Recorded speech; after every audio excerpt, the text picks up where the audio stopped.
I'm getting a lot of questions, as you can imagine, about the most recent presidential immunity case coming out of the U.S. Supreme Court. This is what is happening.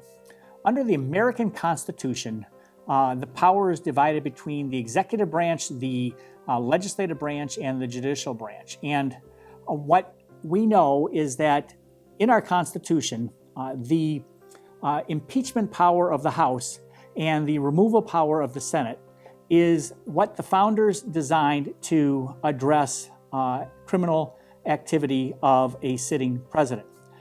If a president is impeached under the impeachment powers of the House and then removed under the removal power of the Senate, then there is opportunity for criminal prosecution after that.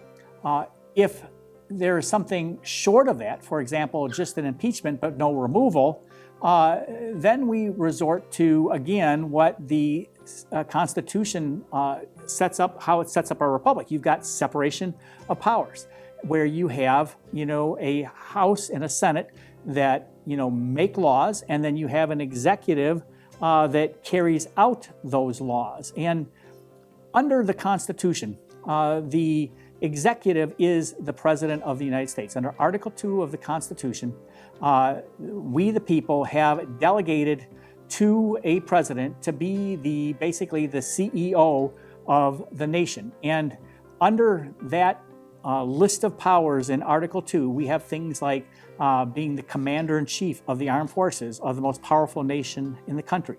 We have things like the appointment power, so appointing the cabinet and appointing the officers of the country to work under the president and carry out the executive branch's duties. And so you have the postal power, and you have all these very specific executive powers that the president is charged with carrying out.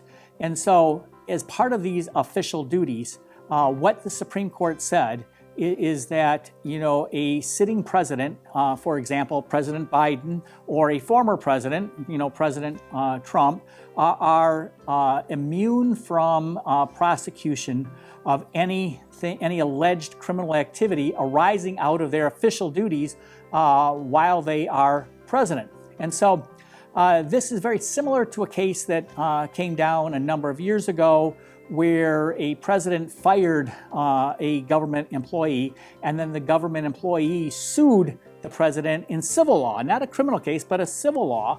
And the Supreme Court, upheld the immunity of a sitting president to have to deal with cases accusing him of actions connected with his official duties.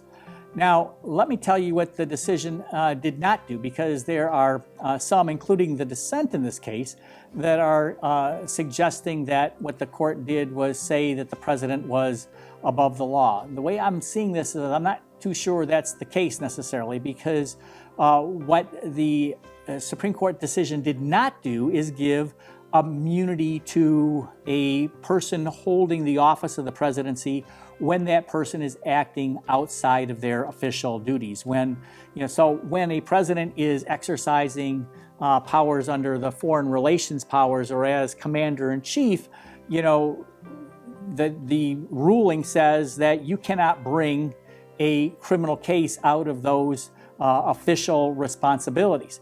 But say somebody is in the office of the presidency, but then outside of their official duties, they go in their private, life, embezzle something, or they do some other kind of criminal activity, they certainly would then be held accountable under the rule of law for their criminal activity. So what the court did, bottom line, is uphold the separation of powers that is contemplated and expressly provided for in the U.S. Constitution. Hope this helps. Till next time, this is Professor William Wagner for Faith, for Freedom, and for such a time as this.